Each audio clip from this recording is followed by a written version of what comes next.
All right. Thank you everyone for joining us. We're super excited for another one of our On Art conversations with the artists.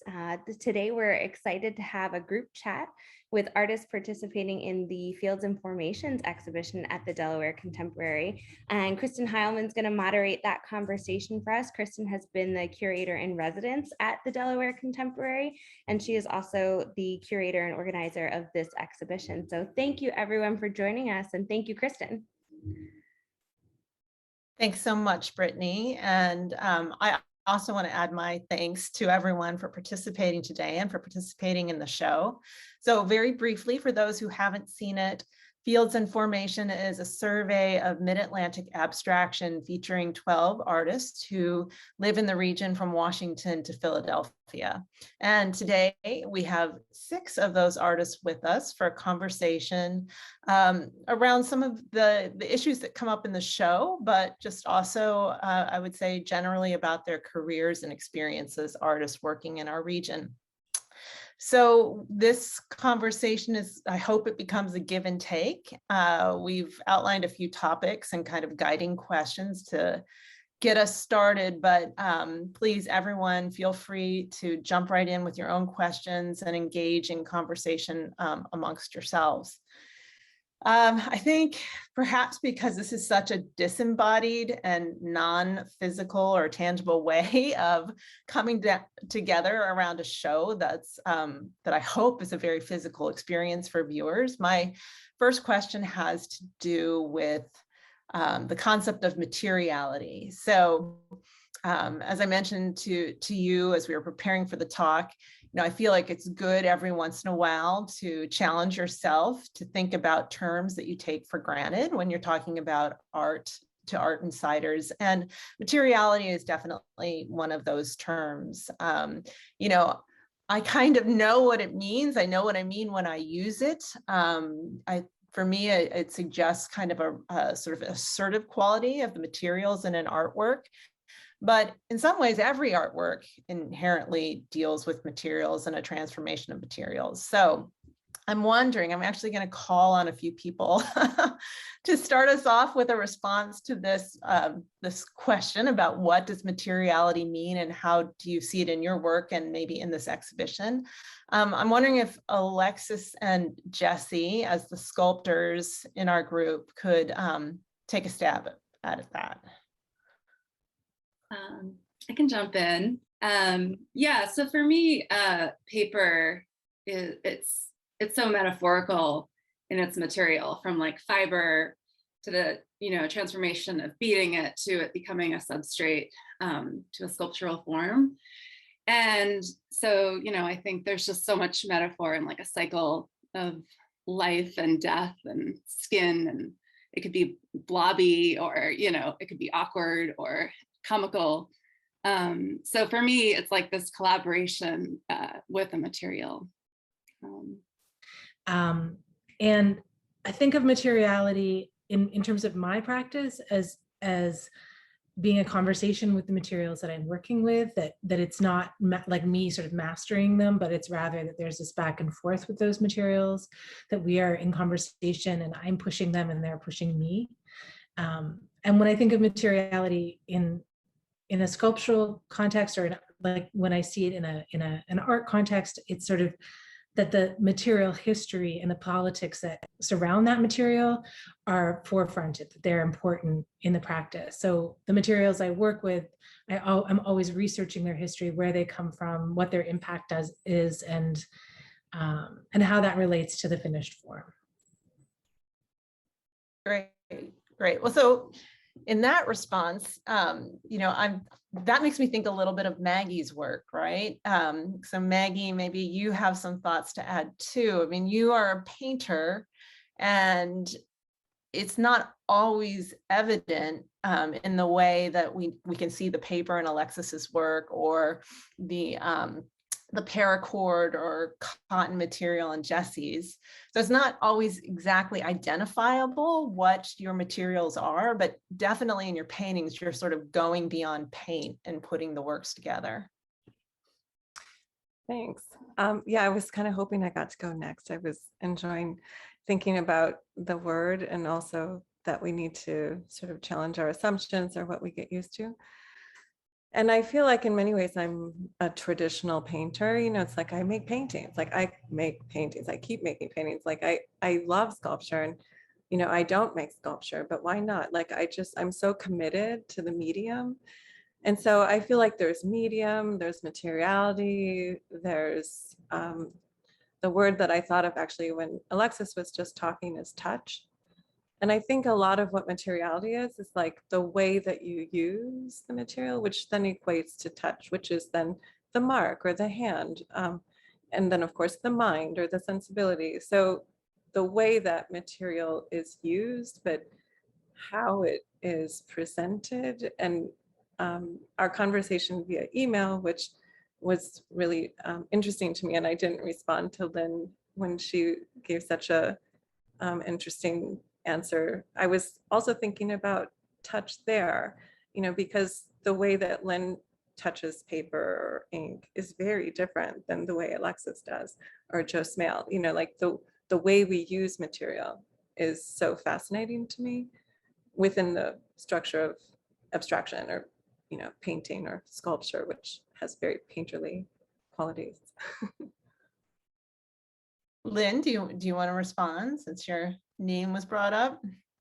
Well, you know, the work that is in the work of mine that's included in the show is in some ways different from a lot of the work that I make, but it's I think representative of the way that we as artists may make things that support the different elements of our practice, and materials get included in that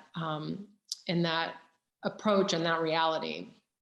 So, and I really appreciate, Maggie, you talking about touch, because I think, you know, when we talk about materiality, we're also talking about process.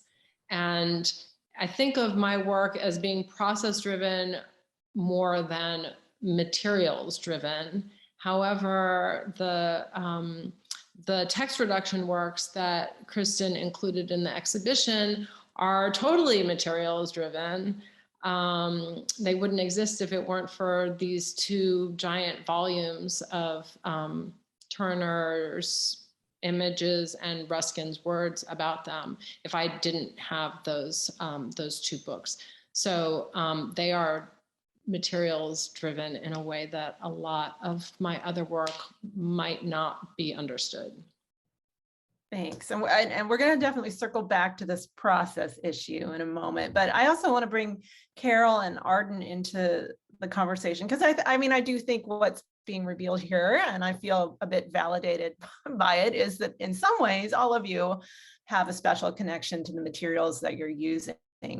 So Carol, I mean, your work too, and it's really special because we have work of yours from the 1970s, really all the way on up to the present in the exhibition. So, I mean, paper factors into the work that that you have in the show, as does, like with Maggie, things that you're adding to your paint surfaces. Right. Yeah, I feel like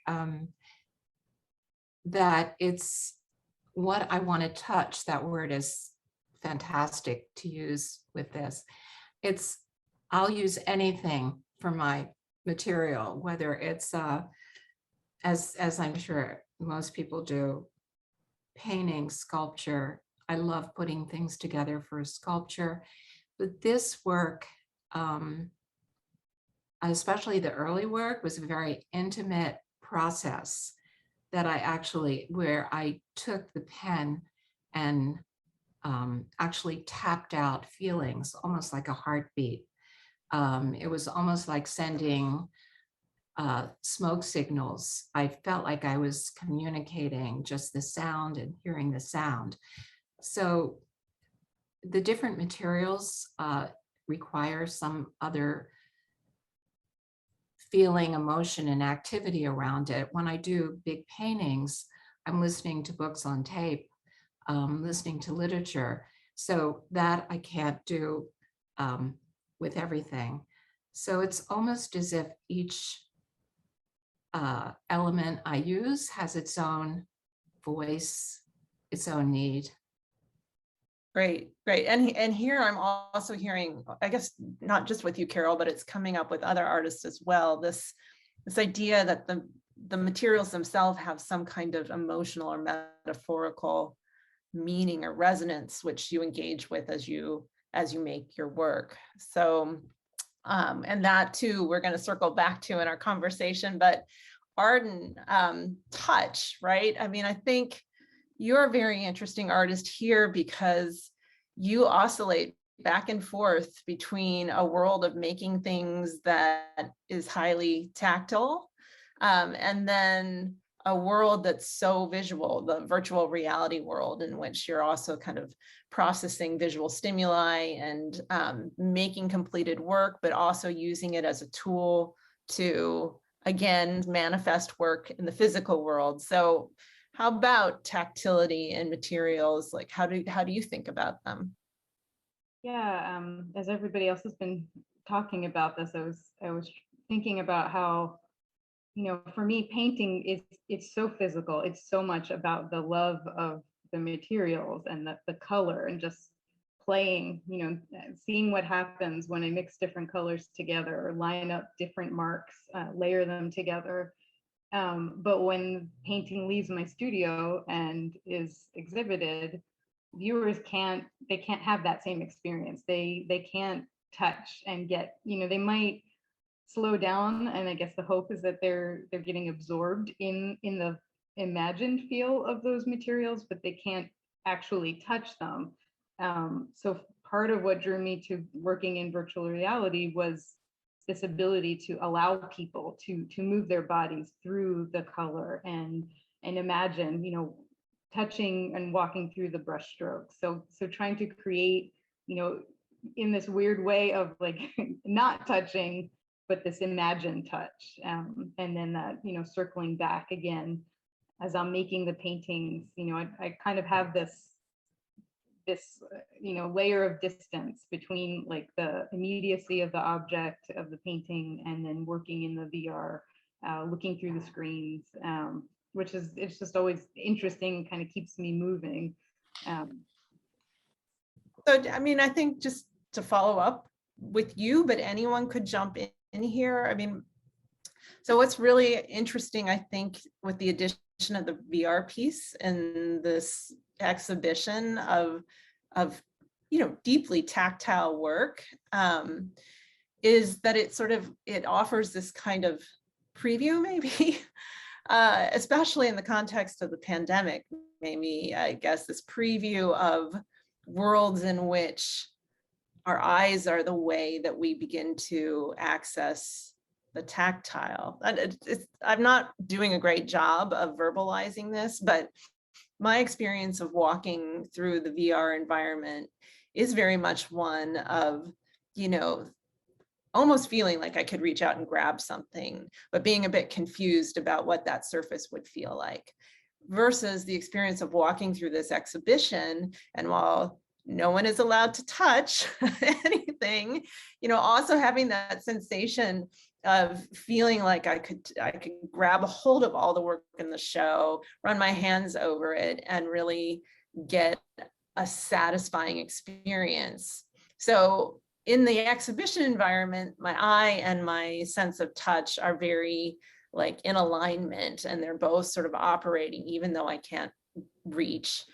And in your VR piece, there's also a connection, but it's not like the potential isn't quite fully understood because I don't know what the surfaces would feel like. So perhaps you want to respond.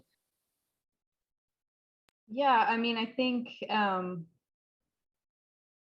for me, the VR it's less about that imagined touch, but more the connection with your body in space. And, you know, how can you take, you know, this tangible object and have it, you know, become the world that you're in. So I guess I'm thinking more of movement and placement of like how we feel in the space rather than like tactility of like feeling the materials up close. but at the same time, thinking about like the texture of the paper, looking at the watercolor on paper, that when it suddenly becomes big, as big as the floor and you're moving across it, I think then that kind of takes you back to the actual work on paper, and perhaps you might notice, different details and textures in a new way than you might have without having seen it, blown up to that scale. I don't know. If my last question was about maybe looking forward, this question's about looking back. So I have done research and exhibitions featuring the work of Anne Truitt, who, not to be overly simplistic about it, was a Washington, D.C. artist who in some ways sat at an intersection of abstract expressionism, color field painting, and minimalism. And I think one of the things that I've always found very exceptional about her work is the way that she spends so much time in the studio, almost in a meditative way, adding layer upon layer of paint to the wooden surfaces of her sculptures. And then when those sculptures are exhibited, these surfaces seem so perfect and complete and resolved that that studio time, that sense of the hand putting so much labor into the work of painting the pieces, it kind of evaporates into the final, this final presentation of the work. And this tension, if you will, between all the studio work, all the labor, all the process that goes into making, and then the experience that a viewer has as they encounter the work in a gallery, whether that process is on the surface and part of the story that the work tells in the gallery, or if it's kind of subsumed in another experience, whether it be a visual or a tactile experience. I'm just wondering how this is expressed, or if you can relate to this tension in your own work. And I think, Lynn, I'm going to have you start us off with a response, because I know you have some thoughts on this. I just had this recollection as you were talking about Anne Truitt's process of a conversation that I had with someone back in 2009, I think it was, when I did a couple large wall drawings at the University of Maryland. And one of them was, I don't know, about 45 feet long. And when I was giving a talk in the gallery, an attendee asked me if it was just all a demonstration of kind of my capacity to make a large work, to, sort of, it was almost, I think she may have used the word stunt. And I wasn't insulted by it. It actually kind of woke me up to something, which is that as artists, I think to some degree, we take our own processes for granted. We become accustomed to them, except for when we're switching gears.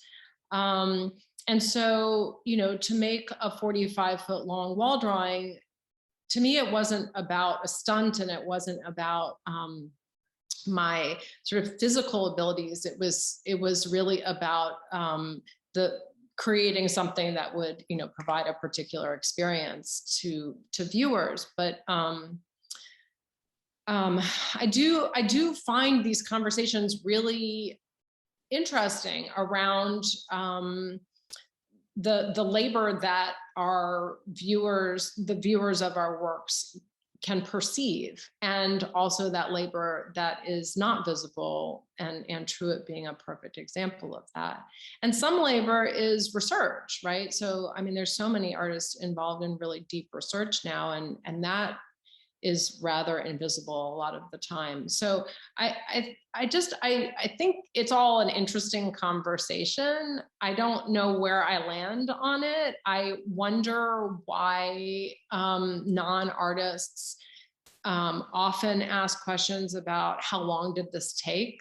Like, I think, you know, when with a large drawing or a large painting that has drawing-like elements, it's obvious that there was a lot of labor put into it.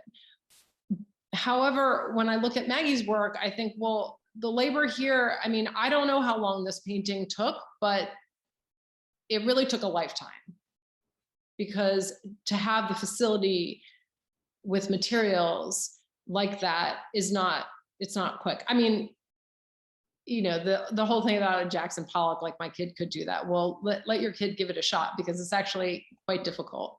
So there, you know, there are all these questions that occur to me about the value that we give to that labor that's visible in front of us. And I find myself doing it with other artists' work, you know, like, how did they do that? God, that must have taken forever. I mean, and when I see myself doing that, I think it's kind of funny, because I recognize that that's what people may be responding to in my own work. Other thoughts here? Does someone else want to jump in? I think it's, you know, again, I think it's relevant to many of you. I might jump in just what you said, Lynn, about people asking you how long did it take. I mean, that is a very typical question. Maybe it's a way that people enter into your process.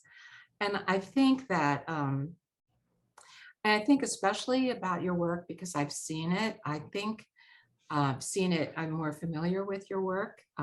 Not so much you personally, but your work. So you can tell me I'm completely off. But, and maybe it's because it's my issue, which is the issue of time as an element that is part of my work. And that's what I see in your work. So, you know, maybe that issue of time is what reminds the viewer to ask you how much time it took you.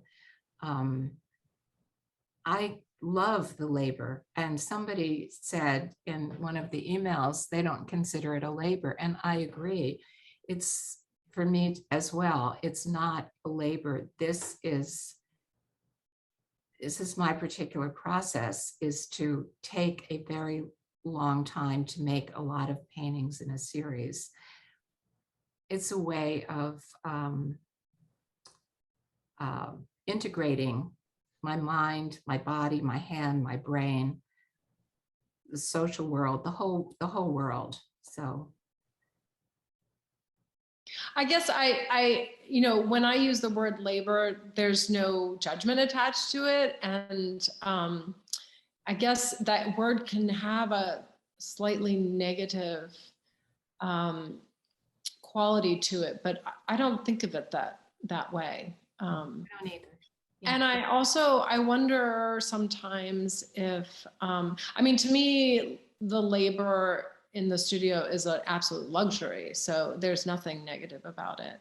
But I wonder sometimes if, you know, labor is something that most people are familiar with. Like, most people have worked hard on something, you know, and maybe that is part, I think you're right, Carol, that there are the elements of time that become visible in some of the works that we make that may be a trigger for those questions around how long something takes. Yeah, right. That's all I was gonna say. Yeah. I'll just throw out the labor. I mean, I'm making a deep dive here, but the labor for baby is the labor. I mean, this might be biological, that it might be biological, the need to put a lot of time into something. I feel like it is like a cultural thing too, like just associating a certain amount of time and grit, I guess, you know, as validation for something being that worthy. I mean, I remember as an undergrad, I did a lot of poured paintings, and I would, you know, layer them and keep going back in. And I had this one panel that it was just one layer, and it really was done, but I felt like I couldn't allow it to just be, because it seemed like I hadn't spent enough time. It didn't have enough layers. And I remember this professor just telling me, like, that's just something you have to get over. The work, it just made itself. You have to get out of the way and just be accepting of that. And I feel like I'm still working on that, but I think that's just something that's very challenging in the culture that we live in. That's not, it's expected that if something is going to be valuable, then it has to have had, there has to be a reason for it. It can't just be, it can't just come into its own being. Which of course, that's not true, but I think we're kind of working against that a bit. So what jumped into my mind as you were talking, all of you, is whether there's this question of how much time does it take, like what's the labor behind it, if there's a special, gosh, I don't know exactly how to describe it, like a special chip on its shoulder, or like it's a special kind of question for abstraction. And, I guess this question in some way leads into another question that I have, which is, at its root, so abstraction is something that involves color and shape and line, things that we all as human beings should just optically respond to. Like, these things should be almost intuitive in the way that they draw us in. And yet there seems to be sort of a huge barrier sometimes in trying to get people to open up to just being in front of abstract work and letting themselves respond to it. And, I'm wondering, based on this conversation, if like quantifying or, understanding the mechanics of the labor that went into it is, the strategy for people to kind of, to get into abstraction in a way that they understand. So as all of, I think all of you sort of identify yourselves as abstract artists. What do you think about this notion of like the language of abstraction being something that can be both very intuitive and difficult when it comes to connecting with audiences? I think people look at abstraction and they're scared to not understand it because we don't want to be wrong, or we don't want to be without the right words or skills to engage. And so it's easy not to engage, or easier not to engage, or ask questions like, how long did it take? Or how do you know it's done? Or what were you thinking? And, did it just like, we all know the same questions. Like, that's what happens when we have exhibitions. We answer those questions oftentimes. Recently I was talking to a friend who's not really, who's not part of the art world. And I was asking them for feedback on a piece, and I think I said something like, how does this read? Mm-hmm. And I'm going back to Kristen's original statement about sort of interrogating the particular words that we use. The idea of reading a painting and reading a painting, if you are to read a painting that has recognizable imagery in it, if it's a picture of people, the boating party, you can read that because it relates to what we read in our surroundings. But I think speaking to what you're talking about, Maggie, about like maybe the fear of getting it wrong. I think what scares people off from abstraction is that they do fear getting it wrong, and they don't necessarily feel that they don't necessarily know how to read a painting, which really it's not nearly as complicated as reading a book. Mm-hmm. To start out. It can get more complicated, but the sort of the basics of it are available to anyone. But I think it's, at least in this country, something that isn't widely taught, which leaves people thinking that they don't have the tools that are really just right there, but they don't recognize it. I remember reading, I think a couple of years ago, Alain de Botton, who's a little bit of a pop philosopher, but good, interesting. And he had said that, this is about 5 or 6 years ago, he said that people come to art because they hope that art helps them access thoughts, feelings, ideas, concepts that they can't access during their normal day. So, I'm not sure what people come to when they see a painting. I don't know what I come to when I see a painting. I only know kind of what I do.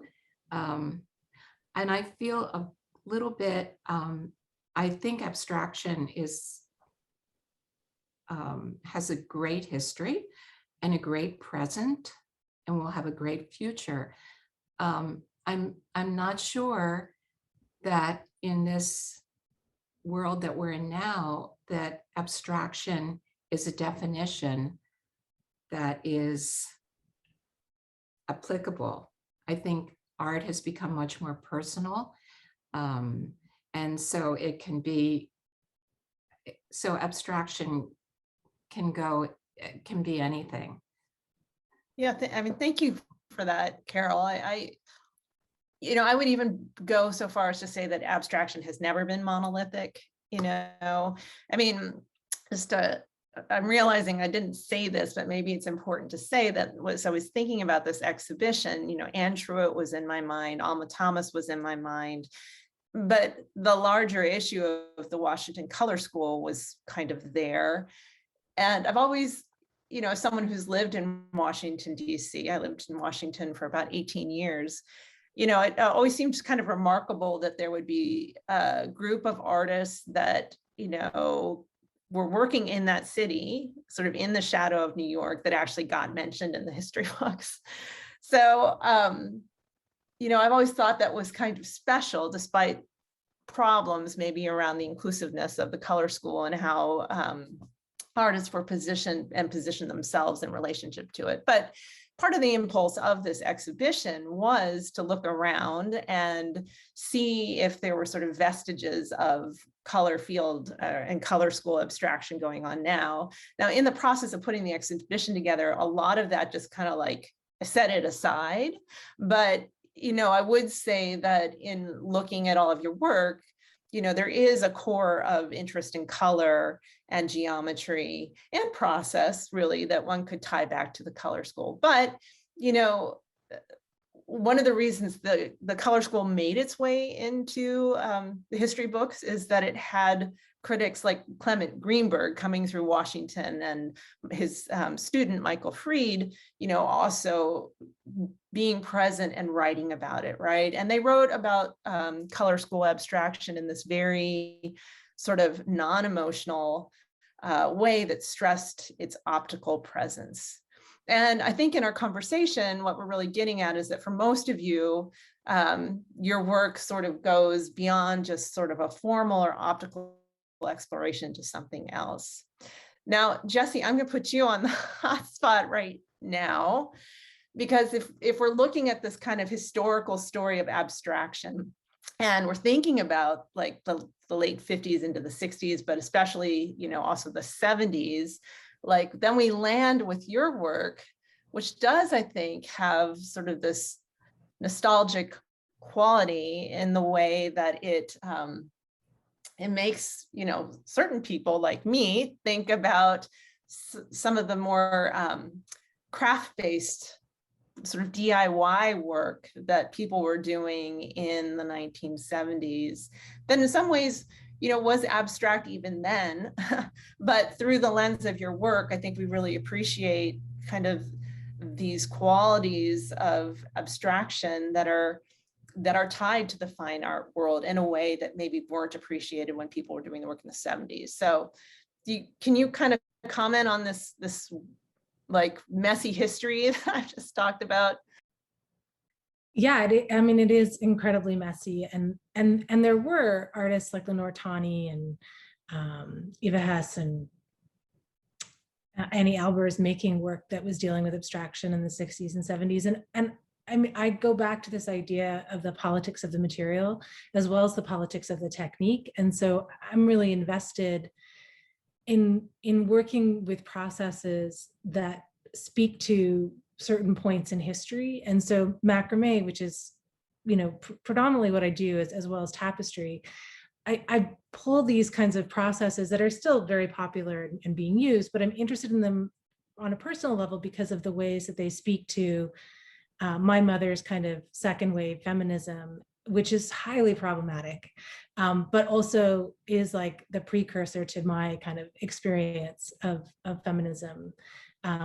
So I'm interested in the way that a technique can have like a political and historical resonance, but that I can subvert that and make that feel more contemporary and more in line with my kind of queer politics that are very different and much more inclusive than my mother's. So for me, like that and also that DIY-ness for me of that set, like the ways that macrame and weaving and textiles became a part of mainstream culture, it's super gendered and super problematic also. So I'm really interested in sort of reclaiming that and subverting it in my own work. I don't know if that speaks to.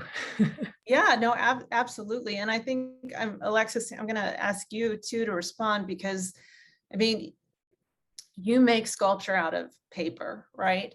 And, I'm wondering if you feel or you've had your work discussed in terms of like a hierarchy, or in Jesse's words, a politics of material, and kind of your choice to use something.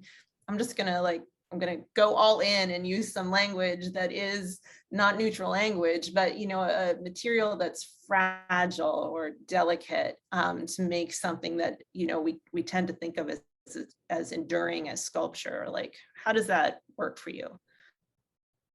Yeah, I definitely think there's something political about vulnerability. That was something Jenny Hirsch had mentioned in her essay. And so I think that's kind of a direct response to like maybe a more machismo history of sculpture. Like I remember I studied painting, but like, freshman year, it was like you had to choose painting or sculpture. And if you were going to do sculpture, you had to do it big, and you had to like be a certain way, in the wood shop. And like there was just this certain approach to teaching sculpture where I went to school. And I think when I left school, went to graduate school, became more interdisciplinary, I realized, yeah, I can make whatever I want to make, and I can use whatever materials I want to use that kind of embody my poetics and my ideas. And I mean, seeing Eva Hesse like early on, that was a game changer for me, to see that history of the eccentric abstraction, and that it kind of doesn't have to fit in an either or category. And paper, paper has such an interesting history. It's like one of the oldest art materials. It's quotidian, we all know it. We all know its surface. So I think there's something really powerful about transforming it and not putting it into a category.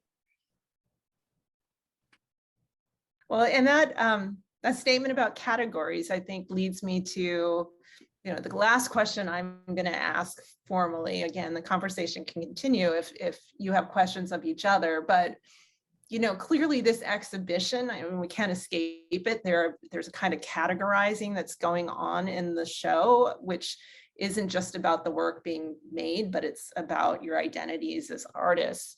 And to give a little context, I mean, this exhibition was originally planned to happen in 2020. And that year was supposed to be this really like happy celebratory year in museums around the country, recognizing the 100th anniversary of women's suffrage. And then, the pandemic hit, and those plans just kind of got, scattered to the wind in some ways. And what happened with this show is that it allowed it to sort of take a different form, a more expansive form, where we now have women and non-binary people in the exhibition. But there's still no men, and that was definitely an intentional decision, even as the show changed in response to the more expanded timeline. But I like, for me personally, sometimes I question that decision. I'm ambivalent. Like, I don't have a clear sort of like that was the right thing to do, or I shouldn't have done that. And I'd love to hear from you whether like what is your comfort level for participating in projects where your identity is put forward as well as the work that you make. Anyone can answer this. I know it's a tricky question, but if anyone wants to, it's on the floor for y'all. I'll jump in. As I think the only person here, I don't identify as she and her. My pronouns are they, them, and so I'm super hesitant when things are aligned in that way. But at the same time, I think I'm marginalized as someone who's assigned female at birth, but I'm also marginalized as someone who works with craft processes in the art world. So I was particularly interested in the relationship with abstraction, and that my work would be seen in that context because it feels really important. I understand that curators think, I've been in shows that are queer artists or artists who work with fibers or artists of color or artists under 20 or artists over 40 or under, I understand that these are organizing principles, and I understand why they exist. I think when I was younger, I would have been less comfortable, but I think as I've gotten older, I understand how things work. So it's okay. And we had some great conversations about it, and I felt very respected in that. But at the same time, I think, it definitely brings up conversations for people to have. And I'm thrilled that you brought this up. We have many identities, multiple identities. And as an artist, we bring it all to that point when we confront the material and begin to create. So, and I guess I feel it's the only way we'll all survive is by looking at ourselves as a species rather than categorizing it. And Kristen, I think part of why your whole approach to this is so successful is that you had all these underlying interests, the Washington Color School and Truett, women working in this particular region, but you framed the exhibition on the outside as Fields and Formations, a survey of mid-Atlantic abstraction. So then you narrowed it as a person might, read the catalog essay or explore the exhibition.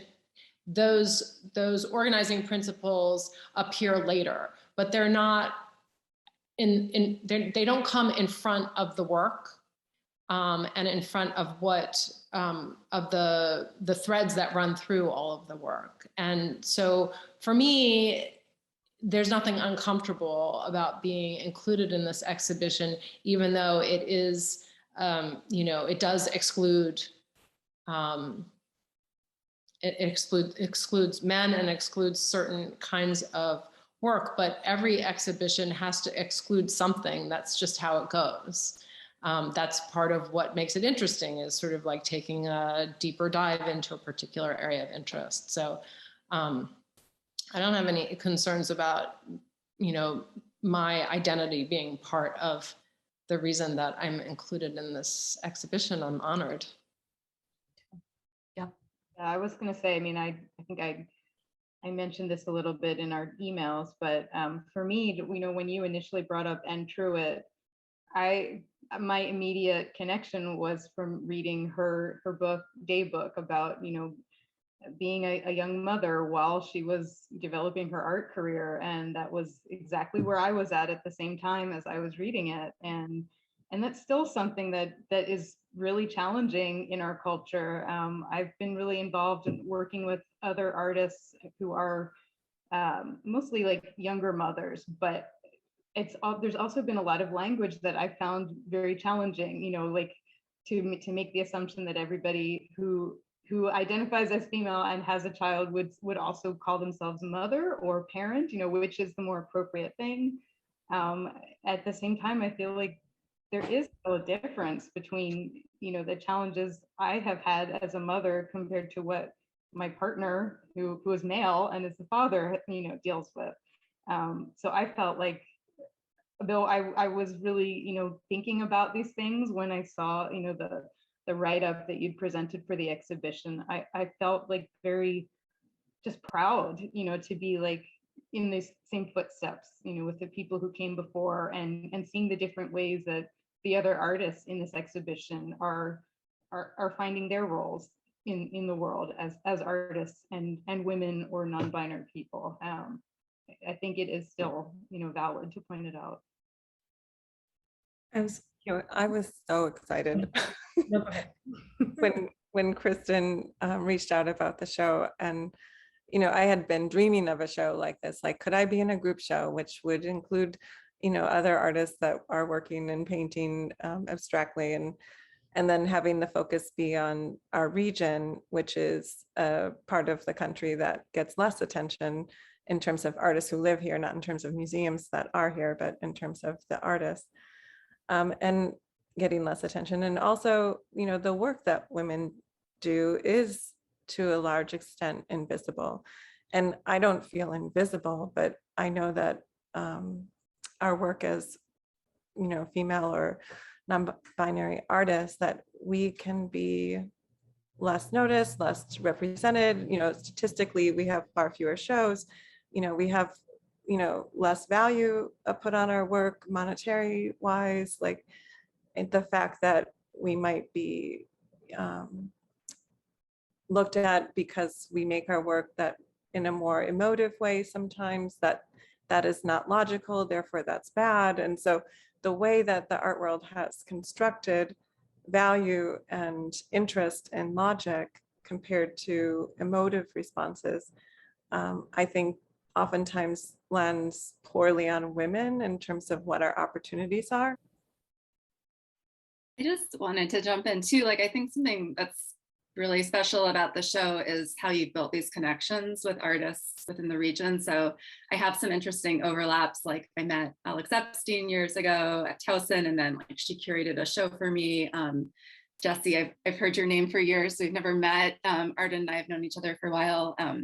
And Maggie and Lynn and Carol, your names have been floating around. My parents live in the DC area. And so I think it's just exciting when you can build, I think using geography is interesting in that way, or it could be some other mode, but like, I think right now there's this focus on looking at female and non-binary artists from like the 70s, 80s, the pattern and design movement, Ree Morton. I just learned about Rosemary Mayer's work, and like, I didn't know her work and her relationship to Ree Morton. And, I think the more that we can kind of build these networks, the more we can create these different threads of art history, if we want to call it that. So that's exciting to me. And even, Marion Hasinger's work and Sengen Ngudi and, Noah Purifoy, I'm just learning about that history now in LA. So thank you for, creating these other spaces. Well, thank you all for participating. And I think, it's probably a good time to cut off the conversation, but, just know how special it has been to get to meet some of you who I did not know before the exhibition, and to work with you. And then, of course, to work with people I've known in some cases for more than 2 decades, but haven't necessarily gotten to put together an exhibition around your work. I mean, it's just been a true pleasure. And, I hope the connections will continue, and we all have another show to look forward to in Washington, DC. So this exhibition travels to the American University Museum at the Katzen Arts Center in late January of 2022. But again, thanks everyone. And thank you, Brittany, and everyone at the Delaware Contemporary for being such amazing hosts to the project. Thanks. Right. Thank you, Kristen. Thank you everyone for being on today. I think this conversation is really insightful and stimulating, and is going to be exciting for our visitors. And I hope that people will have a chance to come to the museum. So thank you all so much for joining us.